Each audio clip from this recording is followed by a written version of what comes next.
ಕೊಟ್ಟಿದ್ದಾರೆ, ಲಿಖಿತವಾಗಿ ಕೊಟ್ಟಿದ್ದಾರೆ. ನಾನು ಹೇಳ್ತಾ ಇದ್ದೇನೆ, ಕುತ್ಕೊಳ್ಳಿ. ಅವ್ರ ಹಕ್ಕು ಆಯ್ತು, ಕುಳಿತುಕೊಳ್ಳಿ. ಆಯ್ತು. ಈಗ ಬಸ್ ನಮ್ಮ ರಾಜು ಕಾಗೆ ಅತ್ಯಂತ ಹಿರಿಯ ಸದಸ್ಯರು ಇದರಲ್ಲಿ, ಮತ್ತು ಅದೇ ಸೌಮ್ಯ, ಮತ್ತು ಎಲ್ಲಿ ಅವ್ರದ್ದು ಗೌರವ ಇದೆ. ನೂತನ ಅವರು ಕೂಡ ಅಷ್ಟು ಸೌಮ್ಯವಾಗಿದ್ದಾರೆ, ಮುತ್ತಿಮೋಡು ಕೂಡ.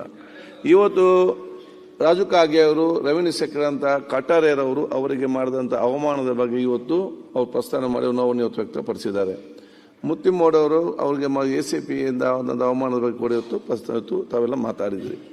ಒಂದು ನಮ್ಮ ಇಡೀ ಸದಸ್ಯರ, ಯಾಕಂತ ಹೇಳಿದರೆ ಯಾವುದೇ ನಮ್ಮ ಶಾಸಕರಿಗೆ ಇರಲಿ ಯಾರಿಗೆ ಇರಲಿ, ನಾವು ಕೊಡೋ ವೇತನಕ್ಕಿಂತಲೂ, ನಾವು ಕೊಡೋ TADಗಿಂತಲೂ ಎಷ್ಟೆಲ್ಲ ನಾವು ಸವಲತ್ತು ಕೊಡ್ತೇವೆ, ಎಲ್ಲಕ್ಕಿಂತಲೂ ಅಗತ್ಯವಾಗಿ ಬೇಕಂದ್ರೆ ಗೌರವ ಬೇಕು.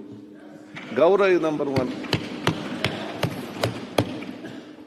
ಜನ ಗೌರವಗೆ ಅಪೇಕ್ಷೆ ಪಡ್ತಾ ಹೊರತು ಬೇರೆ ಸವಲತ್ತಲ್ಲ. ನೆಕ್ಸ್ಟ್ ಆದಾಗ ಇಂಥ ಸಂದರ್ಭದಲ್ಲಿ ಶಾಸಕರಿಗೆ ಆ ಏನು ಕೆಲಸ ನಮ್ಗೆ ಅದು ಗೊತ್ತಿಲ್ಲ, ಆಗ ಕೆಲಸಕ್ಕೆ ಸಂಬಂಧಪಟ್ಟ ಹಾಗೆ ಅಲ್ಲಿ. ಆದರೆ ಅದರ ಬಗ್ಗೆ ಕರೆದಾಗ ಮುಂದೆ ಮಾತಾಡುವಂತಹ ಸೌಜನ್ಯ ತೋರದಂತಹ ಅಧಿಕಾರಿಗಳನ್ನು ನಮ್ಗೆ ಯಾರಿಗೂ ಕೂಡ ಸಹಿಸಲಿಕ್ಕೆ ಸಾಧ್ಯವಿಲ್ಲ. ಫಸ್ಟ್ ಎಲ್ಲ ಅಧಿಕಾರಿಗಳು ಶಾಸಕರಿಗೆ ಮತ್ತು ಜನಪ್ರತಿನಿಧಿಗಳಿಗೆ ಗೌರವ ಕೊಡುವಂಥ ಕೆಲಸ ಇವತ್ತು ಆಗಬೇಕು. ಅವ್ರಿಗೆ IAS ಅದಕ್ಕಿಂತ ದೊಡ್ಡ ಏನೇ ಕಲ್ತಿದ್ರು ಕೂಡ ಕಲ್ತವ್ರು ಅರ್ಥ ಮಾಡಿಕೊಳ್ಬೇಕು. ಅವರು ಗೌರವ ಕೊಟ್ಟರೆ ಮಾತ್ರ ಅವ್ರಿಗೆ ಕೂಡ ಗೌರವ ರಿಟರ್ನ್ ಸಿಗ್ತದೆ, ಇಲ್ಲ ಅವ್ರಿಗೆ ಕೂಡ ಗೌರವ ಸಿಕ್ಕದಂಥ ಪರಿಸ್ಥಿತಿ ಇವತ್ತು ಆಗ್ತದೆ.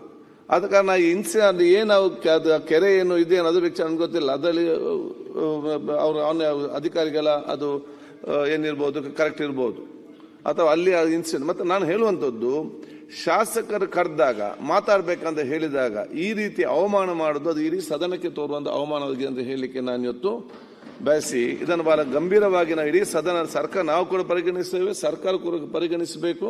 ಇದರ ಬಗ್ಗೆ ಈ ಒಂದು ಕ್ರಮ ಮಾತ್ರ, ಇದು ಬೇರೆಯವರಿಗೆ ಕೂಡ ಒಂದು ಎಚ್ಚರಿಕೆ ಗಂಟೆ ಕೂಡ ಆಗಬೇಕಂತ ಹೇಳಲಿಕ್ಕೆ ನಾನು ಇವತ್ತು ಇಚ್ಛಿಸುವಂಥದ್ದು. ಆದ ಕಾರಣ ಎಲ್ಲ ವಿಚಾರಕ್ಕೆ ಸಂಬಂಧಪಟ್ಟಾಗೆ ಇದನ್ನು ನಮ್ಮ ಹಕ್ಕುಚ್ಯುತಿ ಸಮಿತಿಗೆ ಅದನ್ನು ನಾನು ವಹಿಸ್ತೇನೆ. ತಮಗೆ ಅಂತಿಮವಾಗಿರ್ತಕ್ಕಂಥ ನಿರ್ಣಯ ಮಾಡುವಂಥ ಹಕ್ಕಿದೆ. ಆದರೆ ಅದು ಏನು ನಡೆದಿದ್ದು ಅಂಥೇಳಿ natural justice, opportunity for natural justice ನೀವು ಅವ್ರಿಗೂ ಕೊಡಬೇಕು.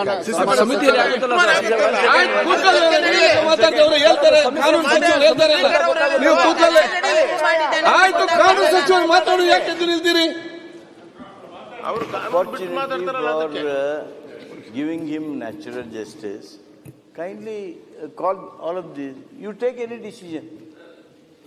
ನೋಡಿ, ಅಲ್ಲ ಒಂದ್ ಸೆಕೆಂಡ್ ಯಾಕೆ ಈ ರೀತಿ ಮಾತಾಡಿದ್ರಿ ನೀವು?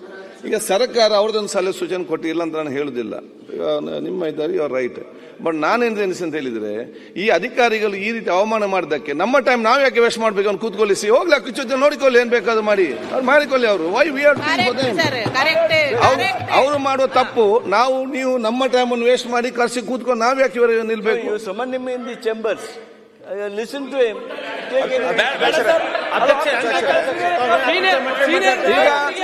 ಈಗ ನೋವಾದದ್ದು ಶಾಸಕರಿಗೆ ನೋವಾದದ್ದು ಆಗಿದೆ. 2 ಆಪ್ಷನ್ ಇದೆ, ಒಂದು ಅಕ್ಕಿ ಕೊಡ್ಬೋದು, ಒಂದು ಚೇಂಬರ್ ಕೂಡ ಕರಿಬಹುದು. ನಿಮ್ಮ ಶಾಸಕರಿನ ಅಭಿಪ್ರಾಯ ಅಂತ ನಾನು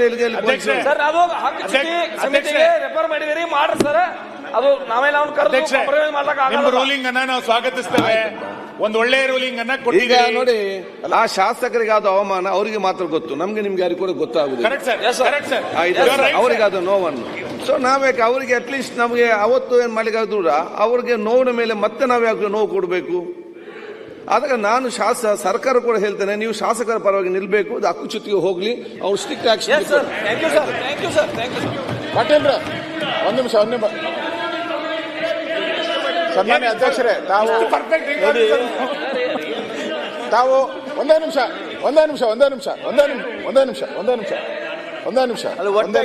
ಸನ್ಮಾನ್ಯ ಅಧ್ಯಕ್ಷರೇ, ತಾವು ಏನ್ ರೂಲಿಂಗ್ ಕೊಟ್ಟಿದ್ದೀರಾ ಅದು ಎಲ್ಲ ಸದನದಲ್ಲಿರೋಂಥ ಏನೋ ಗೌಡ್ರೆ ನೋಡಿ, ಅಲ್ಲಿ ಕೈ ಎತ್ತುತ್ತಾ ಇದ್ದಾರೆ ಹಿಂದೆ ನೋಡಿ, ಎಲ್ಲರದು ಕೊಟ್ಟಿದ್ದೀರಾ.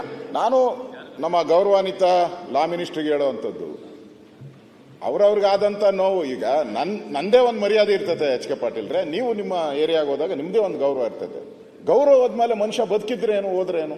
ಗೌರವಕ್ಕೋಸ್ಕರ ಎಲ್ಲ ಬದುಕೋದು ನಾವು. ಇವತ್ತು ಅವ್ರಿಗೆ ನೀವು ಆಪರ್ಚುನಿಟಿ ಕೊಡು ಅಂತಿರಲ್ಲ, ಅವರು ಇದು ಕಮಿಟಿಯಲ್ಲಿ ಆಪರ್ಚುನಿಟಿ ಕೊಟ್ಟೇ ಕೊಡ್ತಾರೆ, ನೋಟಿಸ್ ಕೊಡ್ತಾರೆ, ಬರಬೇಕು, ಅವರು ಎಕ್ಸ್ಪ್ಲೈನ್ ಮಾಡಬೇಕು. ಆ ಕಮಿಟಿಯಲ್ಲಿ ನಿಮ್ಮವರೇ ಚೇರ್ಮನ್ ಇದ್ದಾರೆ, ಆಡಳಿತ ಪಕ್ಷದವರೇ ಚೇರ್ಮನ್ ಇರ್ತಾರೆ, ನೋಟಿಸ್ ಕೊಡ್ತಾರೆ, ಬಂದವ್ರು ರಿಪ್ಲೈ ಮಾಡ್ತಾರೆ, ಅಲ್ಲಿ ಜಸ್ಟಿಸ್ ಕೊಟ್ಟೇ ಕೊಡ್ತಾರೆ ಅವರು. ಅಲ್ಲೇ ಏನಾದರೂ ತಪ್ಪು ಇವೆಲ್ಲ ಆದ್ರೆ ಅಲ್ಲೇ ತೀರ್ಮಾನ ಆಗೋಗ್ತೈತೆ. ಇಲ್ಲಿ ಕರೆದು ನಾವು ಇಷ್ಟೊಂದು ಜನ ಕೂತ್ಕೊಂಡು ಅವರಿಗಾಗಿ ನ್ಯಾಯ